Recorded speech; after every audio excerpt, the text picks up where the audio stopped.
la vida en el cielo. Es el tema de nuestra conferencia que vamos a compartir en esta mañana.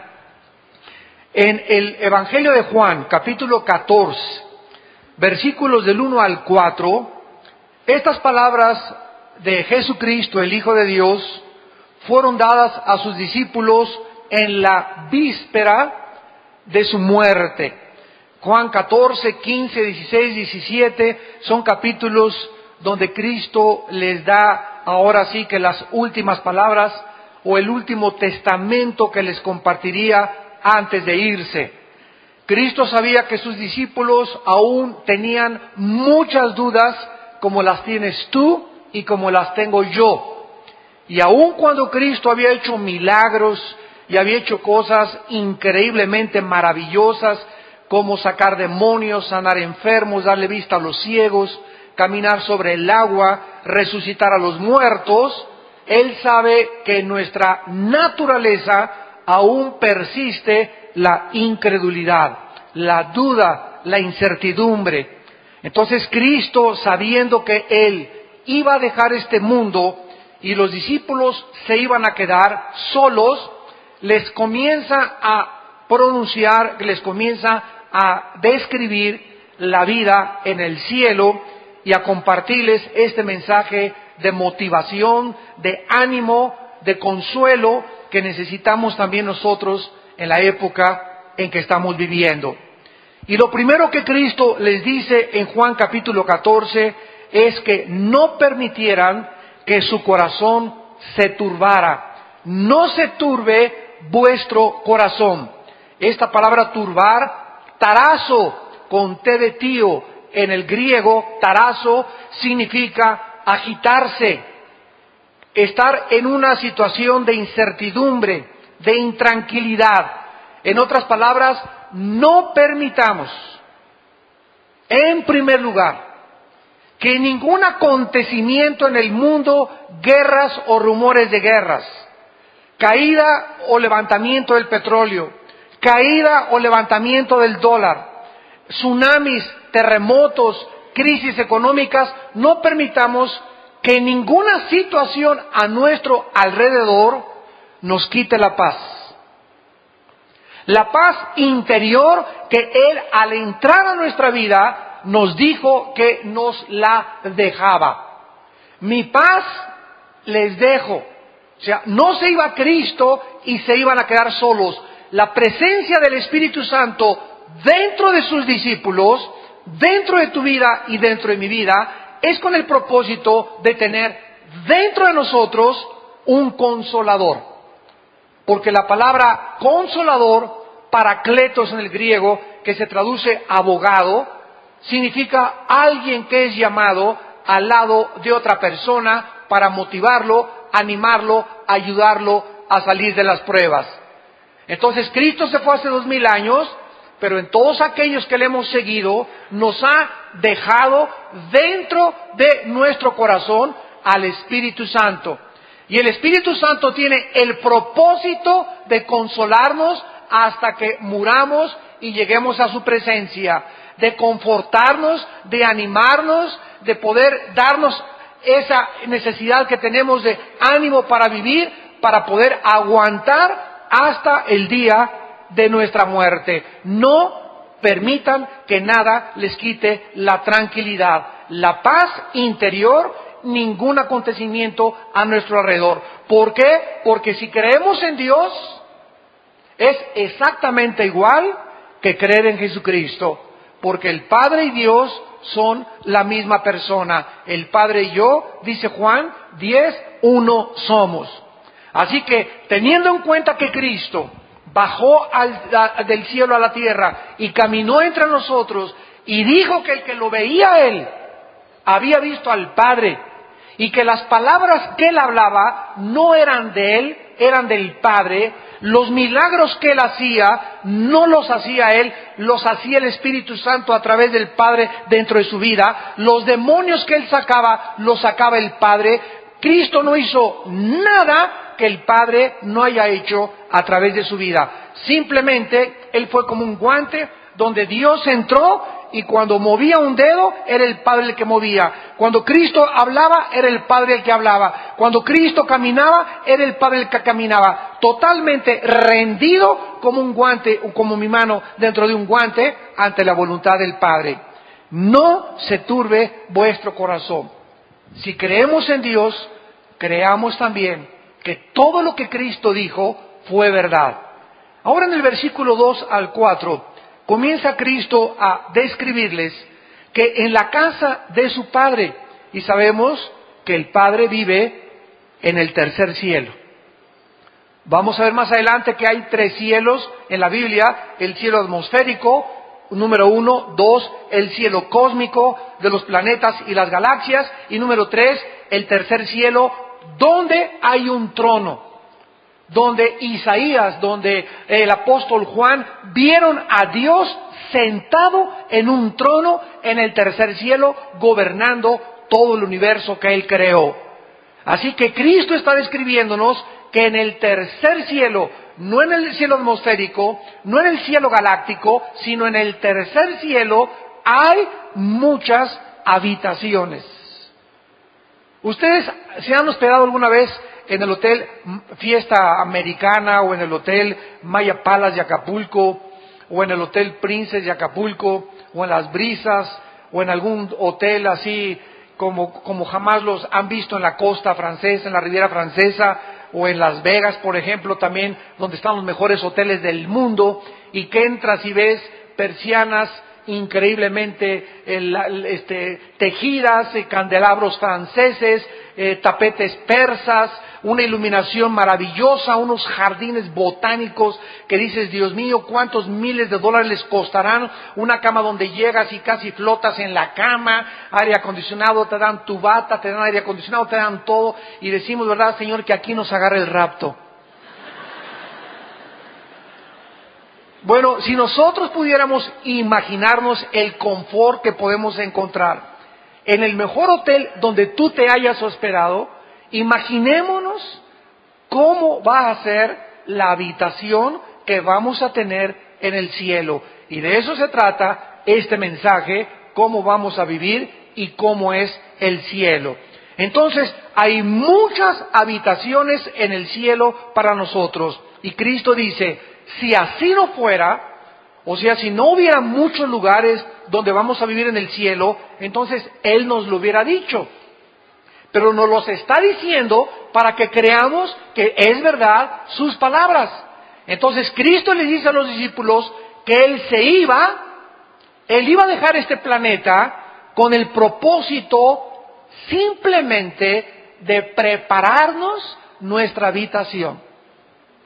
En el antiguo judaísmo, cuando un muchacho le pedía la mano a su novia, el muchacho se separaba 6 meses, 1 año de la novia, y tenía que irle a preparar a la novia la habitación, el lugar donde iban a vivir, para que cuando ya pudieran, después del desposamiento, casarse. Por ejemplo, José y María, la madre de Cristo, estaban desposados, o sea, comprometidos, no estaban casados legalmente, estaban comprometidos. Y mientras él estaba comprometido con María, él tenía la obligación de prepararle un lugar a María.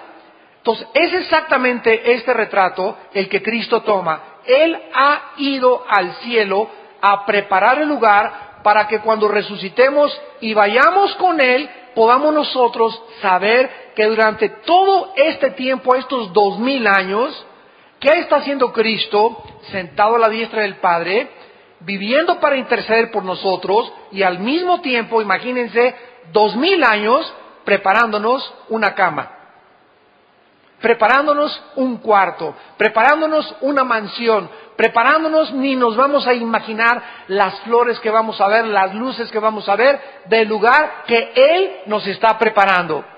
Y si me fuere, dice Cristo, y os preparar el lugar, entonces quiero que sepan que voy a regresar.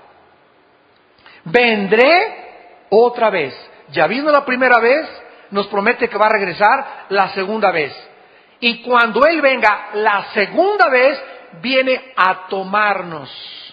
Esta palabra tomar paralambano en el griego, paralambano significa casi arrebatarnos o tenernos cerca de Él.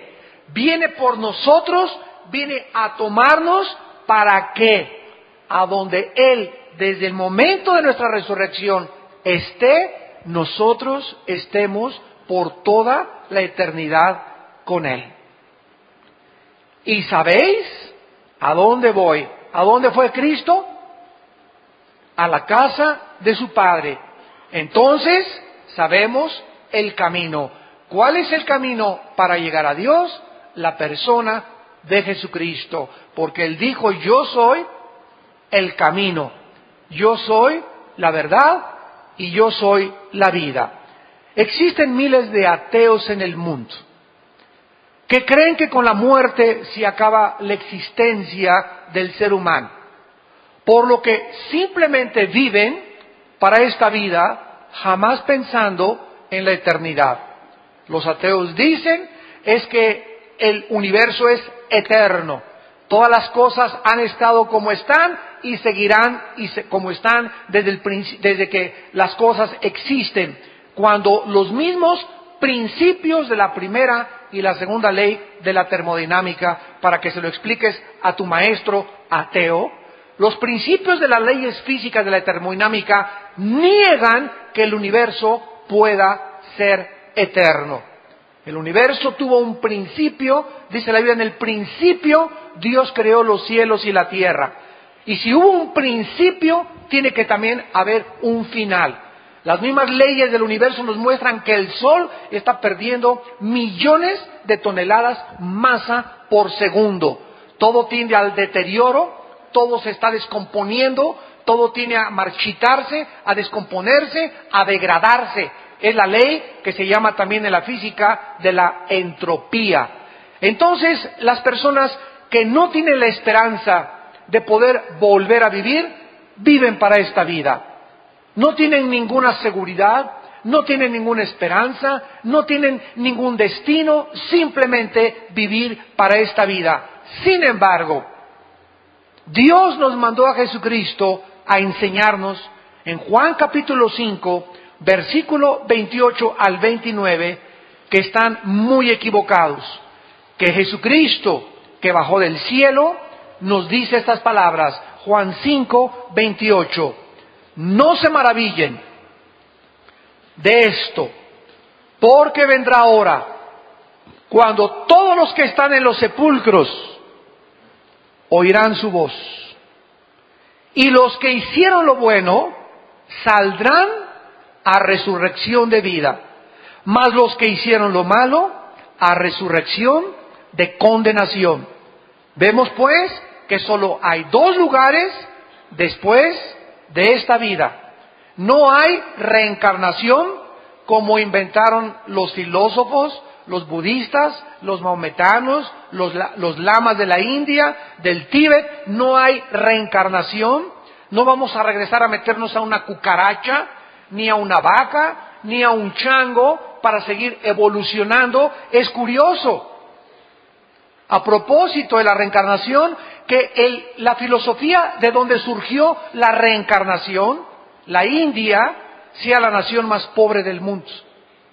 Se supondría que después de tantas y miles de reencarnaciones era para que ya hubieran evolucionado. Sin embargo, en la India siguen adorando a los ratones, a las ratas.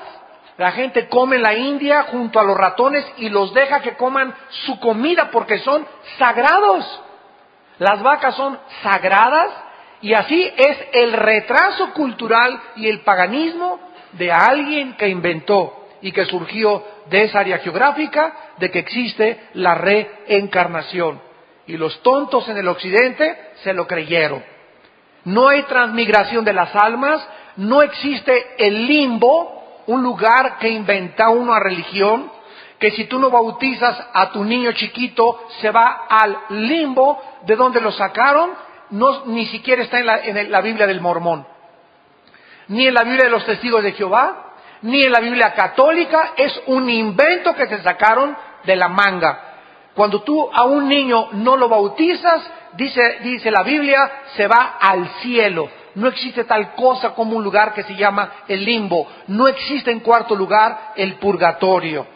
Un lugar intermedio donde aquellos que pecaron se van al purgatorio a purificar sus almas, si es que se les dan las famosas misas gregorianas. O sea, si aquí en la tierra se muere tu tío y se le celebra una misa, la misa le ayuda 1000 años a que se le reduzca la pena. ¿Se imaginan ustedes de semejante barbaridad? Entonces, la Biblia es muy clara que no hay absolutamente, después de que tú te mueras, más que el cielo o el infierno, la resurrección para vida o la resurrección para condenación. Siendo así, la pregunta más importante que tú tienes que contestar en esta tarde es, ¿sabes tú dónde pasarás la eternidad? ¿Sabes tú que saliendo ahora de este lugar puedes caer muerto, un embolio, un ataque al corazón? ¿Sabes tú que te puedes subir en un avión, como hace poco vimos, donde venían autoridades del gobierno y de repente el avión se precipita al cielo? Imagínense, se subieron riéndose, carcajeándose, desayunaron en la mañana, le habló a su esposa, ahorita nos vemos en la tarde, y jamás los ocupantes de esta nave volvieron a ver a sus familias. Iban jóvenes, personas de 40, de 30, de 50 años de edad. ¿Por qué? Porque ninguno de ellos se imaginó que esa era la forma en que iban a terminar y que iban a presentarse delante de Dios. Los niños se mueren, los adultos se mueren, los jóvenes se mueren, los viejitos se mueren. ¿Sabes tú que en el día de tu muerte no hay otra esperanza? ¿No hay otra oportunidad? Dios te da en este momento que tú estás oyendo este mensaje la oportunidad de arrepentirte de tus pecados y de venir a la cruz y entregarle tu vida a Jesucristo. Vamos a ver los lugares que la Biblia menciona que sí existen en el mundo invisible. En primer lugar, en el Antiguo Testamento se menciona la palabra hebrea Sheol. Sheol, que significa en el hebreo lugar de la sepultura o lugar de los muertos. Todos los muertos en el Antiguo Testamento iban al Sheol, y así lo revelaron los profetas del Antiguo Testamento. ¿Qué cosa era el Sheol? Nadie sabía. Únicamente que todos los espíritus, tanto de los buenos como de los malos, descendían al centro de la tierra, porque el Sheol se encontraba en el centro de la tierra. Por ejemplo, dice el libro de los Números, Coré se rebeló contra el pastor y todos los que lo siguieron, los rebeldes, fueron tragados al Sheol vivos. O sea, con todo y cuerpo, con todo y anillo de casado, con todo y la corbata, cayeron y se fueron directamente al Sheol, al centro de la tierra. Entonces, este era el lugar donde todos los espíritus humanos, después de la muerte, descendían a esperar a que Jesucristo muriera en la cruz del Calvario. Cristo baja a la tierra, y cuando se traduce la Biblia del hebreo al griego, esta versión y esta traducción del hebreo al griego se llamó la Septuaginta. Cuando se tradujo la palabra Sheol al griego, se usó la palabra Hades, con H, Hades. Y Cristo, en Lucas capítulo 16, versículo 19 en adelante, les cuenta una historia a la gente de a su alrededor respecto al mundo invisible, al Sheol, que ahora era el Hades, y les dice cómo era este lugar. Cristo les dice que 2 personas murieron. Uno era incrédulo, el otro era un pobre mendigo llamado Lázaro. Entonces mueren los dos, y el rico, déspota, arbitrario, avariciento, ambicioso, descendió al Sheol junto con la otra persona, con la única excepción que al bajar al centro de la tierra, Cristo nos dice que estaba dividido. O sea, nunca los espíritus humanos que descendieron en el Antiguo Testamento estaban junto con los espíritus humanos de los justos. Este lugar en el centro de la tierra estaba dividido por una gran cima, una gran barrera. De un lado estaba el infierno, que se usa la palabra Gena en el griego para describir el infierno, que era el lugar donde tiraban la basura los judíos, y ese lugar se llamaba Gena, y usa Cristo esa palabra Gena para describir que era el lugar donde ardía el fuego. Y las personas en el infierno que murieron en el Antiguo Testamento estaban en el infierno ya sufriendo. Uno de ellos pedía a gritos que le dieran una sola gota de agua para poder aliviar su dolor en la lengua. Las personas en el centro de la tierra, en el infierno, Cristo dijo que tienen memoria. En esta historia, esta persona le grita y le dice: Padre Abraham, yo tengo muchos familiares allá en Metepec, allá en Lerma, por favor vayan y díganles que es verdad que existe el infierno, que no vayan cuando se mueran a caer a este lugar, de lo burlón que yo fui, de lo parrandero, borracho y jugador y mentiroso que yo fui. No quiero que vengan mis familiares a este lugar. Y Abraham le contestó y le dijo: ¿sabes una cosa? Que a través de los milagros nadie se va a convertir. Aunque un muerto se les aparezca, no se van a convertir. Ahí tienen a la Biblia, a Moisés y a los profetas. Y el que no se convenza a través de la predicación de la Biblia, porque la fe es por el oír, no es por ver, no es por ninguna otra cosa más que por oír la palabra de Dios, nadie se va a convertir. Esta fue la manera que Dios escogió y diseñó para que entráramos al cielo, creyendo la predicación del Evangelio de la gracia de Dios de Jesucristo. Entonces el Hades, que se tradujo del Sheol, el Señor Jesucristo reveló que estaba dividido en dos partes. En un lado estaban los condenados y en el otro lado estaban los justos, desde Adán, Moisés, Abraham, Isaac, Jacob, José, Daniel. Todos se encontraban en el lado del seno de Abraham. Así se le llama, y también se le llama el paraíso. Entonces, esta palabra, dice la Biblia, es la que se usó para describir este lugar. Muy bien. Cuando Cristo muere, Él desciende al Hades, al centro de la tierra. Su cuerpo de Cristo se queda en la tumba. Ahí se quedó su cuerpo de Cristo, porque su cuerpo no había sido aún glorificado, y bajó en espíritu al centro de la tierra. Su espíritu se salió de su cuerpo y bajó al centro de la tierra, al Hades, y ahí fue a anunciar, fue a proclamar su victoria sobre el pecado, la muerte y Satanás.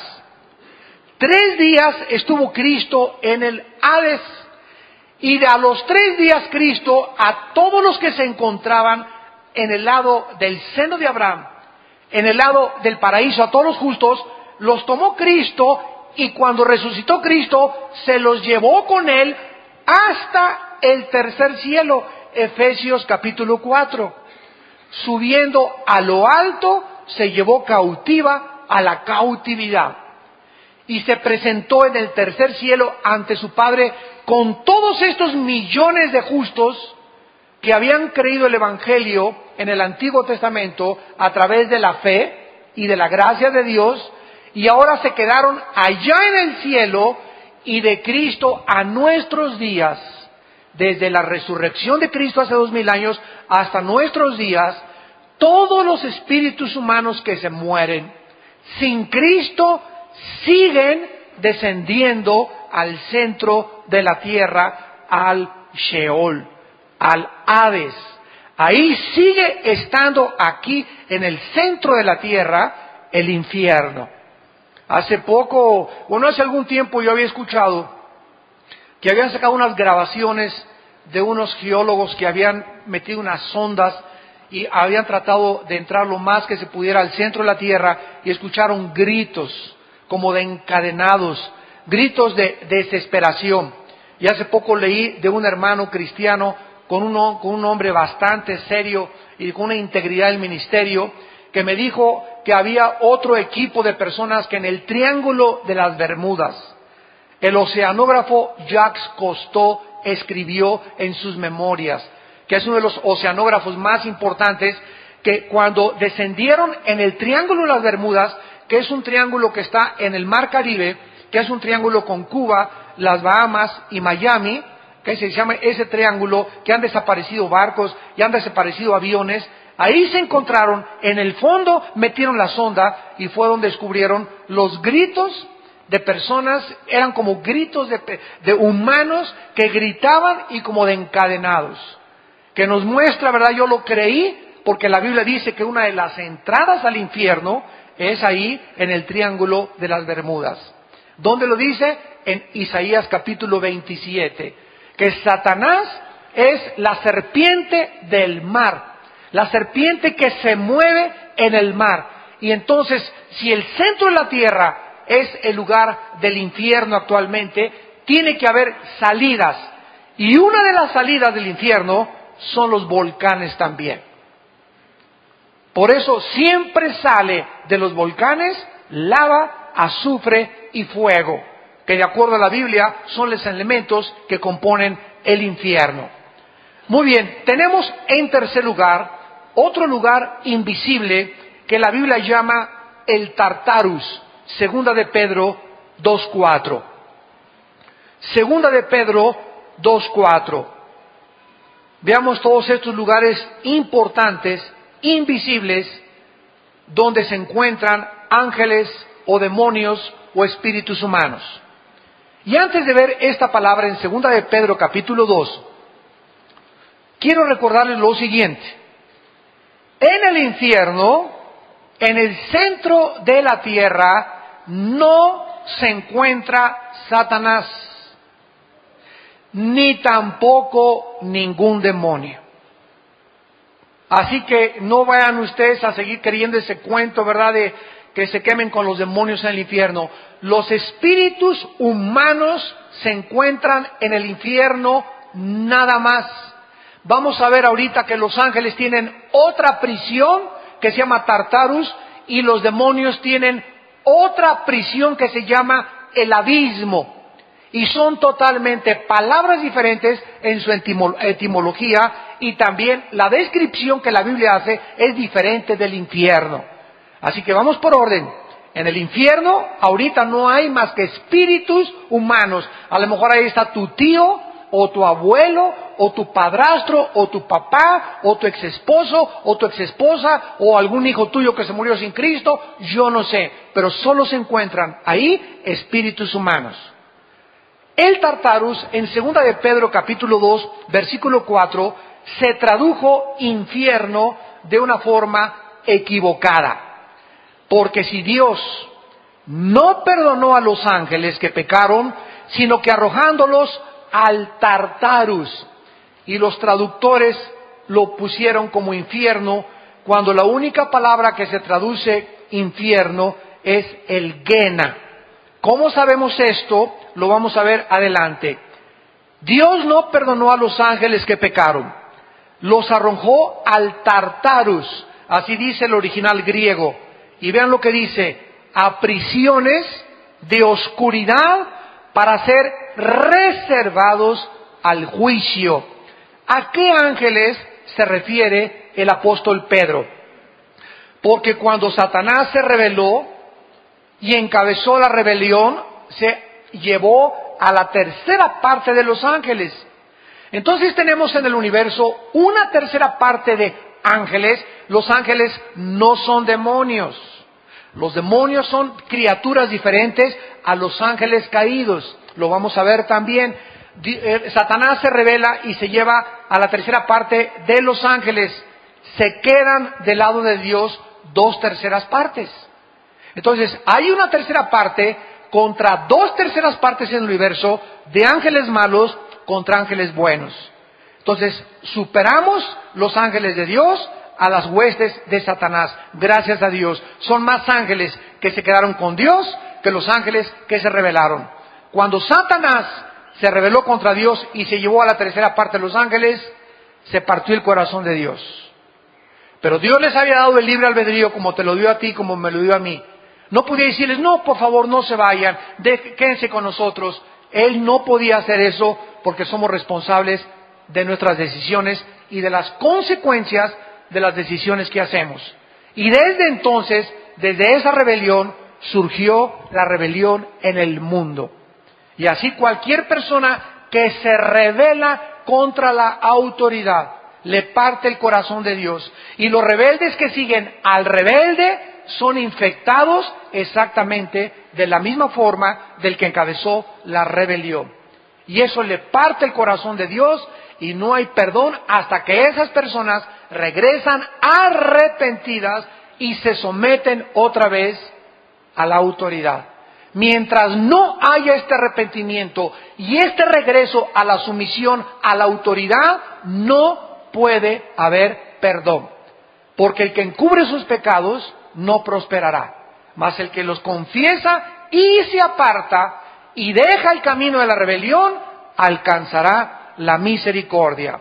Esto no quiere decir tampoco que a los rebeldes les vaya bien o les vaya mal inmediatamente. Hay muchos rebeldes que prosperan como Esaú, como Judas, que Dios los deja que vayan y que vayan y que vayan y que vayan, cuando de repente menos lo esperan, ¿verdad?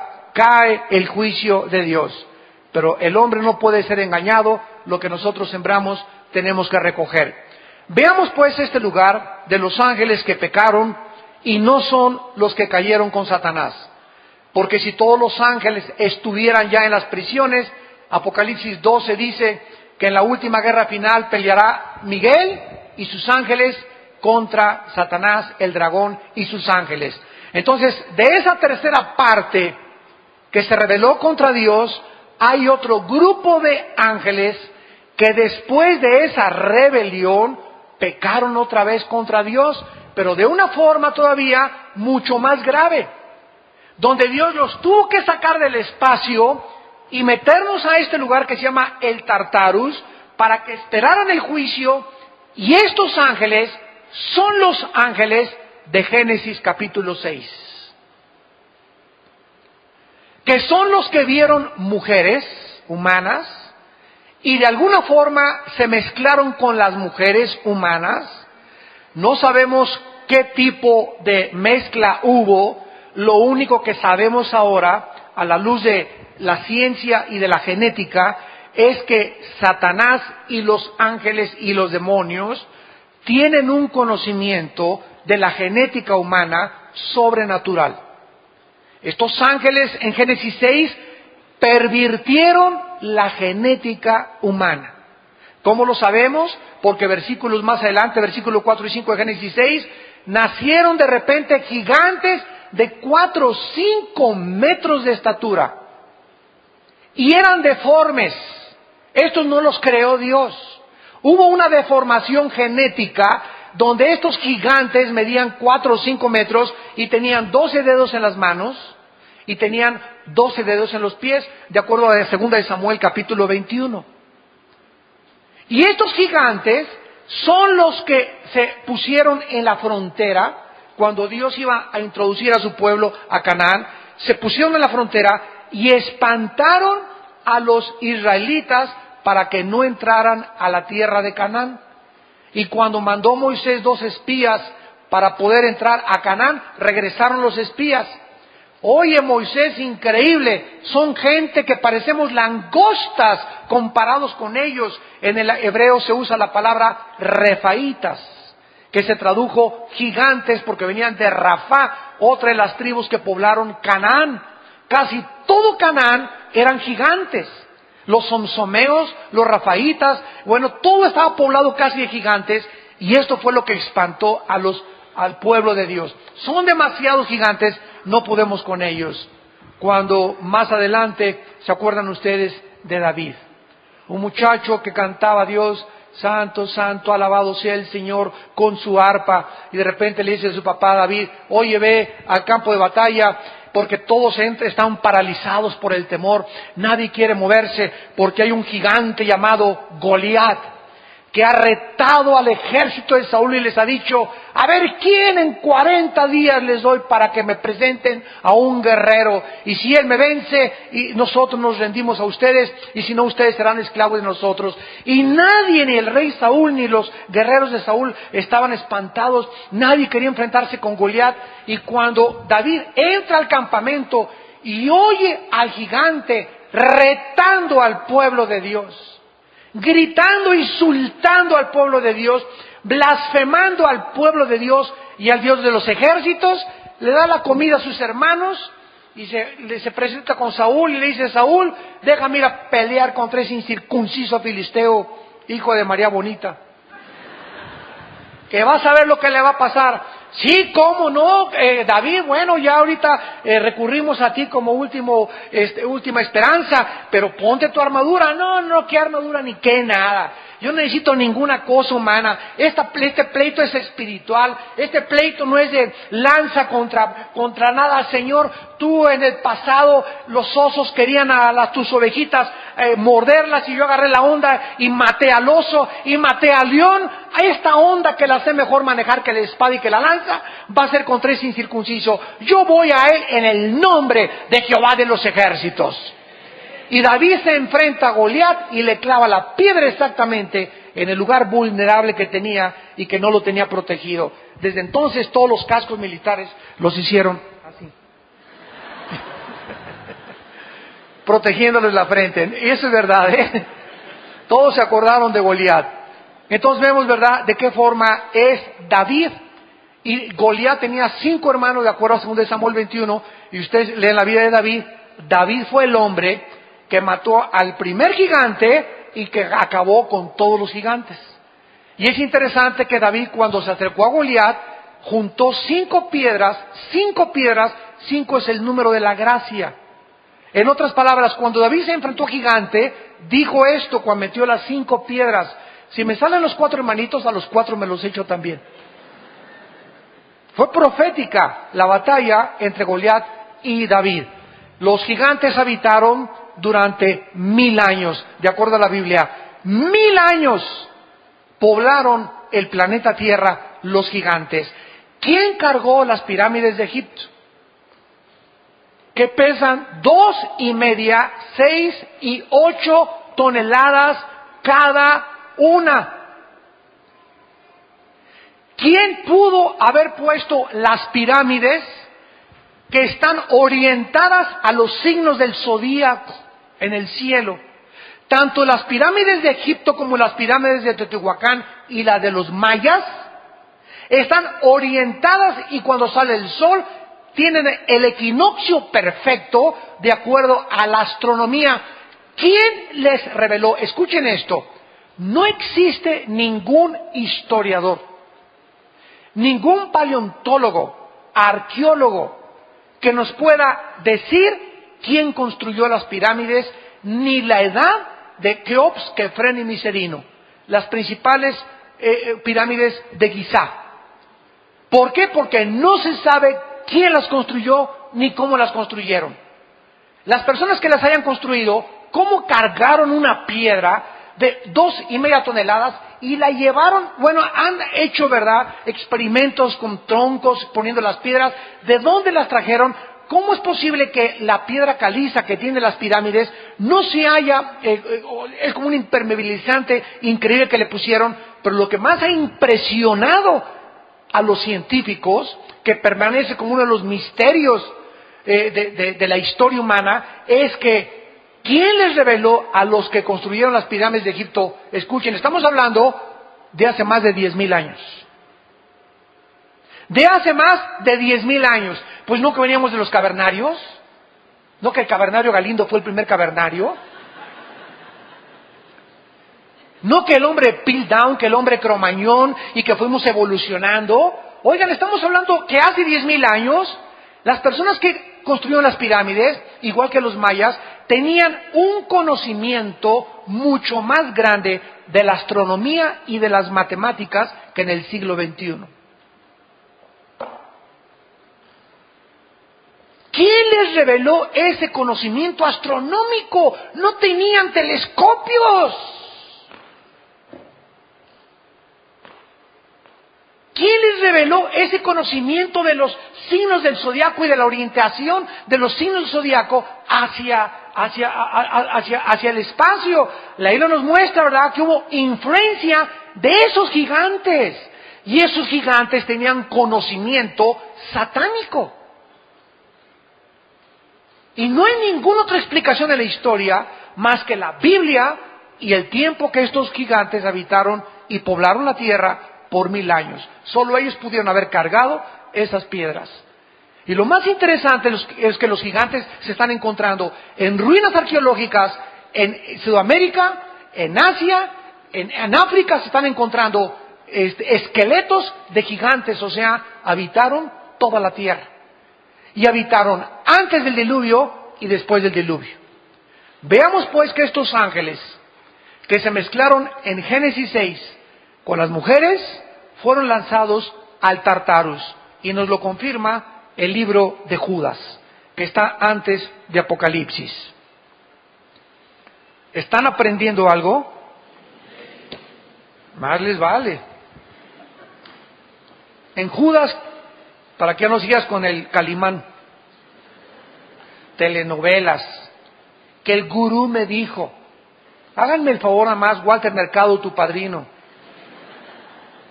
Tenemos la Biblia, la palabra profética más segura, a la cual haríamos bien estar atentos, que nos descubre todos los misterios de la historia y los misterios de la humanidad.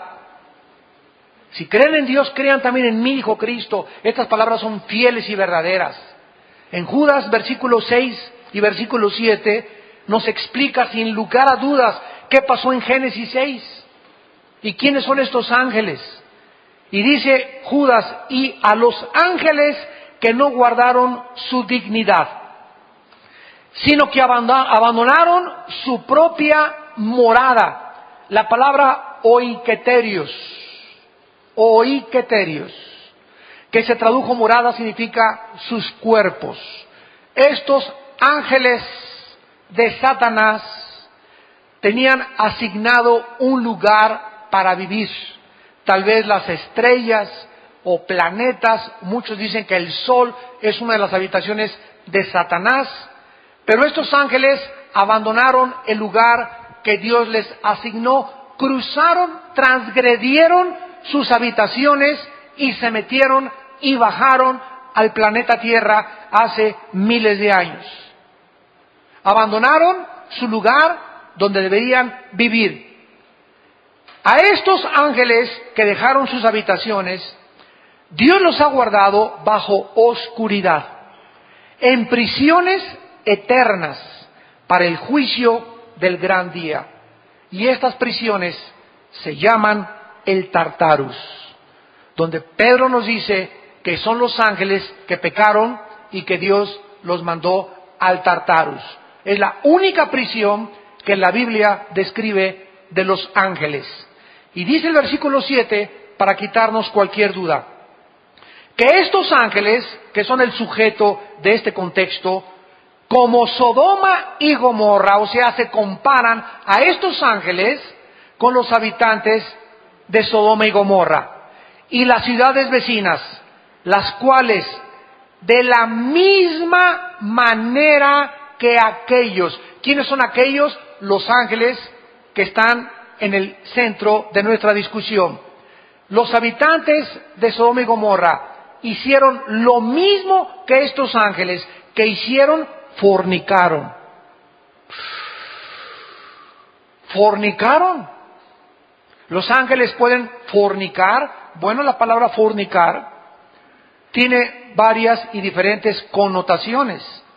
La palabra fornicar, porneia, de ahí viene la palabra pornografía, significa en la Biblia relaciones sexuales ilícitas. Dios creó el sexo y solo Dios puede determinar y autorizar dónde, cuándo y cómo podemos usar el sexo. El sexo no lo inventaron los psiquiatras, ni los psicólogos, ni los sexólogos, ni los sociólogos. Ningún ser humano tiene la autoridad de decirnos qué es el sexo y cómo debe ser usado el sexo. Así que si alguien te dice que tú eres hombre y te vistes de mujer y los sexólogos te dijeron que está bien, son unos mentirosos porque ellos no inventaron el sexo. Si tú no naciste hombre y te ves en el espejo y tienes el órgano masculino, entonces es que eres hombre. Y si tienes una mentalidad diferente, es que tienes un tornillo flojo en la mente. Porque no eres mujer, eres hombre. Y necesitas arrepentirte, cambiar tu vida y creerle a Jesucristo. Y de eso se trata. ¿A quién le creemos? ¿A los sexólogos? ¿A los psiquiatras? ¿O le creemos a la palabra de Dios? Esto es lo que significa relaciones sexuales ilícitas. Ahora, ya casados, dice la Biblia que el hombre que deja a la mujer o la mujer que deja al hombre y comete adulterio es fornicación. Relaciones con animales es fornicación. Hombre con hombre es fornicación. Mujer con mujer es fornicación. El sexo solo puede ser usado dentro de la esfera y de la dimensión del matrimonio. Antes de casarte es fornicación, con animales es fornicación, con tu novio es fornicación, hombre con hombre es fornicación, mujer con mujer es fornicación, y todo lo que no sea dentro del matrimonio, y matrimonio entre Adán y Eva, no entre Jorge y Pepe, ni entre Lupita y Carmelita, sino entre un hombre y entre una mujer. Es la única forma de poder usar el sexo. Ahora, si estos ángeles cometieron algún ilícito sexual, ¿cómo pueden ellos haberse relacionado? ¿O qué acaso los ángeles tienen esperma? Porque en algún lugar de la Biblia se nos dice que no se pueden reproducir. No son como nosotros que como conejos, ¿verdad? Estamos produciendo y produciendo y produciendo, etcétera, etcétera. Los ángeles, la cantidad de ángeles que Dios creó, ya no hay más ni menos. No hay angelitos, ni angelitas tampoco. No hay ángeles del sexo femenino. Todos son del sexo o del género masculino. Pero si no se pueden reproducir, entonces, ¿cómo está? ¿Verdad? Todos estos misterios son interesantes. Bueno, vamos a explicar esto. ¿Se acuerdan ustedes del endemoniado gadareno? ¿Cuántos demonios tenía? Tenía 6,000 demonios. Porque Cristo le preguntó, ¿cómo te llamas? Y le contestó, Legión. La palabra legión significa 6,000 soldados, de acuerdo al Imperio Romano. Muy bien, escuchen esto. Estos demonios conocían también el cerebro y le conocen las neuronas del cerebro. Estamos hablando de hace 2,000 años, cuando ni la genética, hasta 1860, por Gregorio Mendel, fue descubierta, las leyes de la herencia. Estos demonios, hace 2,000 años, sabían qué neuronas del cerebro son las que controlan los ojos, los oídos, las cuerdas vocales. Todo absolutamente los demonios estaban manejando, se metieron a los controles del ser humano aquí en el cerebro y comenzaron los músculos. Tenía el gadareno fuerza como de un gigante, una fuerza que rompía las cadenas. Los demonios le dan fuerza al ser humano. ¿Por qué? Porque cuando un demonio entra al cuerpo humano, el demonio sabe cómo operan los músculos, cómo operan los ojos, cómo mover las cuerdas vocales. Hablan los endemoniados con una voz que no es la de ellos. Alteran el tono de las cuerdas vocales. Los ojos, increíblemente estamos apenas descubriendo la maravilla del ojo, de los oídos. Todo lo tienen ellos conocido desde hace miles de años. ¿Y qué es lo que están haciendo ahora los ángeles caídos y Satanás? Planeando clonaciones humanas para volver otra vez a traer a este mundo monstruos. Y comenzaron con Frankenstein en los 60. Yo veía a Frankenstein en los 60, era niño y no dormía en 3 días. Ahora ven a Frankenstein los niños y se echan de carcajadas enfrente de él, comparado con Godzilla y con las monstruosidades increíbles que ahora ha producido Hollywood. Ya aparece Frankenstein, Pinocho con los monstruos de ahora. Ya vas a las películas y todos son demonios, apariciones, etcétera, etcétera, porque el diablo está preparando a los niños para los monstruos que van a comenzar a surgir y las clonaciones genéticas entre animales y hombres que aparecen en Apocalipsis capítulo 9. Está preparando a nuestros hijos para que cuando aparezcan se rían enfrente de ellos y los vean como algo absolutamente normal. Muy bien, si los demonios y Satanás tienen la característica de poder conocer nuestros genes, las neuronas de nuestro cerebro, nuestro sistema nervioso, nuestro sistema muscular, etcétera, etcétera. Pueden también los demonios meterse al esperma. En un esperma de los 500 millones que existen o 600 que salen en cada eyaculación de un varón, un solo esperma entra para la ovulación y para la fertilización, para que se produzca un ser humano, que se llama cigote, feto y después ya bebé. En un solo esperma, de los millones microscópicos que tenemos, caben más de 100,000 demonios. O por lo menos tienen la facultad de poder ir en ese esperma y alterar para que el niño que nazca con 2 cabezas. Nazca con pie equinovaro, nazca con un defecto o dividido, un chivo con una cara de una cosa y cosa otra cosa, cualquier cosa que sea antinatura, que va en contra de la creación original, es de carácter demoníaco. Por eso, ¿verdad? Tomar drogas en el embarazo, alcohol en el embarazo, fumar en el embarazo, ya no significa que Dios lo haya hecho así. Somos responsables nosotros de la forma como nos cuidamos, o como se cuidaron las mujeres, o con quién te metiste, o el SIDA que te contagió esa persona, y ya Dios se hace a un lado y nos deja recibir lo que nosotros sembramos. Y ninguno podemos culpar a Dios de lo que ha sucedido en el mundo, porque es la obra de nuestras propias decisiones y nuestro libre albedrío. Estos ángeles que se mezclaron con las mujeres humanas no necesariamente les comunicaron su esperma, porque ya vimos que no se pueden reproducir, pero lo que hicieron estos ángeles, a la luz de la genética del siglo XXI, es que alteraron los genes de las mujeres humanas. Satanás tiene la facultad de poder alterar los genes. Si nosotros permitimos, porque sin nuestro consentimiento ni Dios ni el diablo se meten a nuestra vida. ¿Me escucharon muy bien?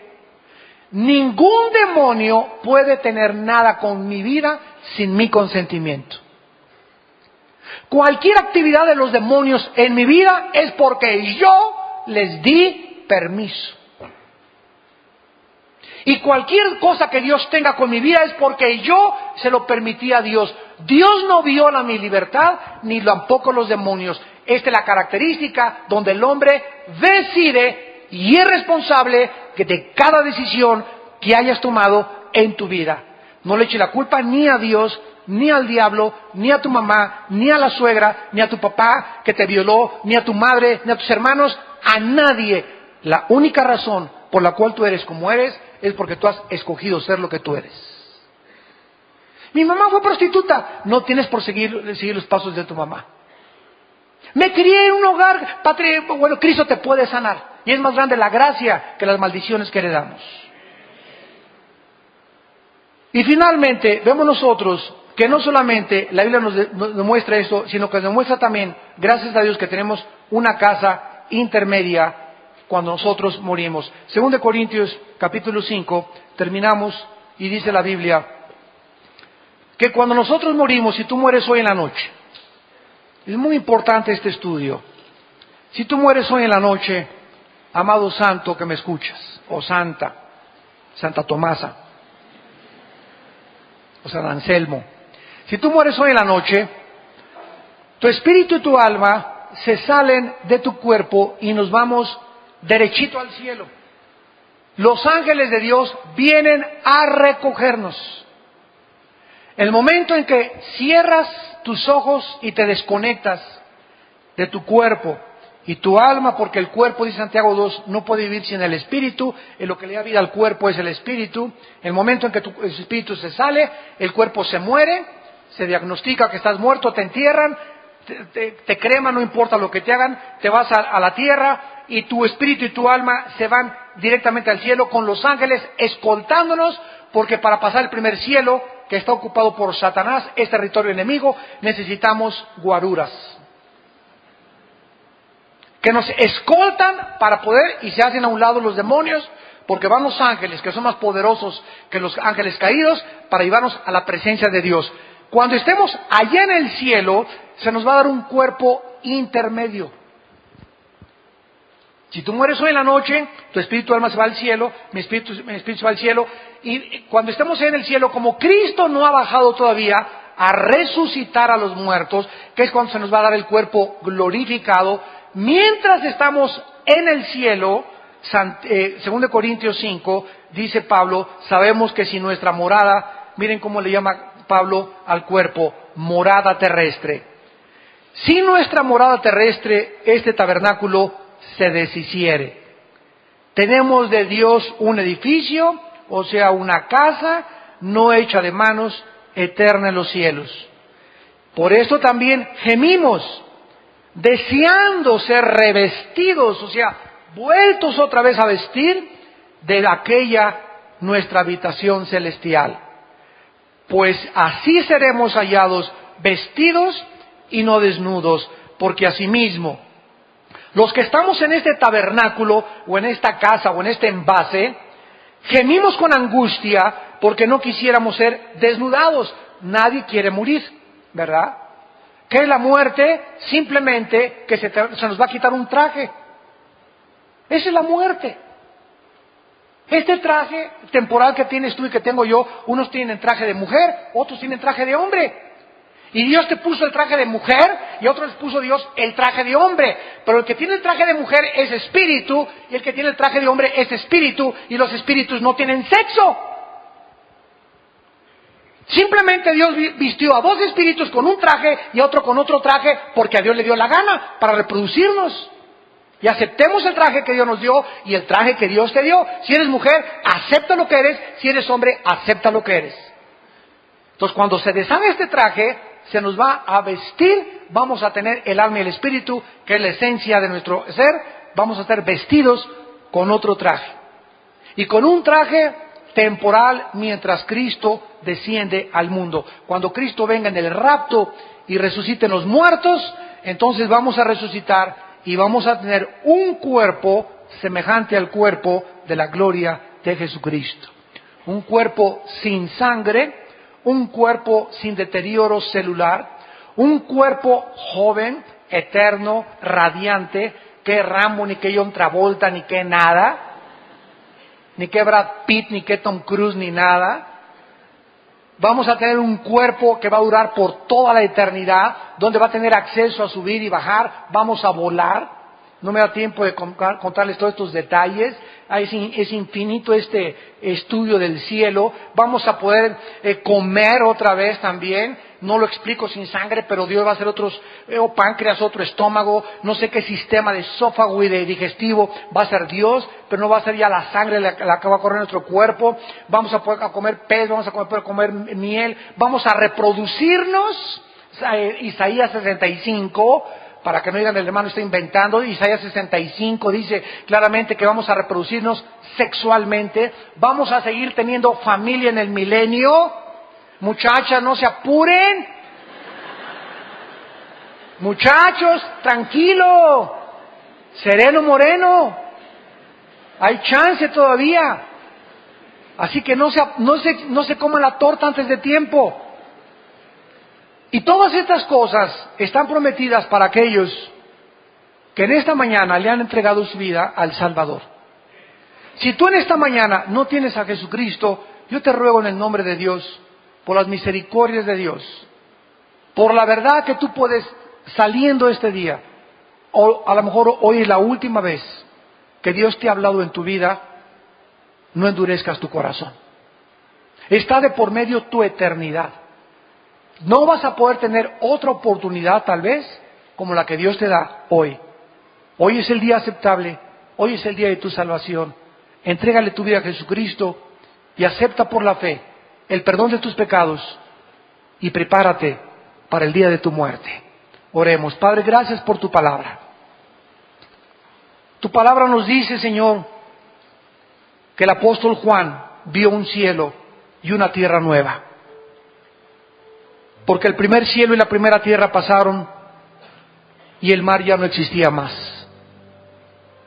Y oí una gran voz del cielo que decía: He aquí el tabernáculo de Dios con los hombres. Él morará con ellos. Ellos serán su pueblo, y Dios mismo estará con ellos como su Dios. Enjugará Dios toda lágrima de los ojos de ellos, y ya no habrá muerte, ni habrá más llanto, ni clamor, ni dolor, porque las primeras cosas pasaron.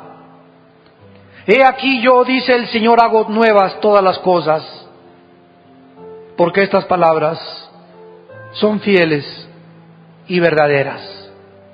Yo soy el primero y yo soy el último, el alfa y el omega, el principio y el fin. Al que tenga sed, yo le daré gratuitamente de la fuente del agua de la vida, y el que venciere heredará todas las cosas, y yo seré su Dios, y él será mi hijo. En esta mañana también ustedes que nos ven por la televisión, invita a Cristo a tu vida. Y todos ustedes que estamos en esta reunión, ahí desde tu lugar en este momento, invita a Jesucristo a tu vida con estas palabras. Señor, te pido perdón por mis pecados. Acepto que en la cruz tú pagaste por ellos mediante el derramamiento de tu sangre preciosa. Creo que a los 3 días resucitaste de los muertos, y te pido que entres a mi vida como mi Señor y mi Salvador. Señor, cambia mi manera de pensar. Quiero estar listo para el momento que yo no sé cuándo será, ni nadie sabe, que me llamarás a casa. No quiero que me tome la muerte desprevenido, ni quiero abrir mis ojos en el Hades, en el infierno, donde no tendré nunca la oportunidad de hacer la decisión que estoy haciendo en este momento, en que me encuentro con salud y con una mente despejada para creer en ti. Gracias, Jesús, por morir en mi lugar, y gracias por ser mi Salvador.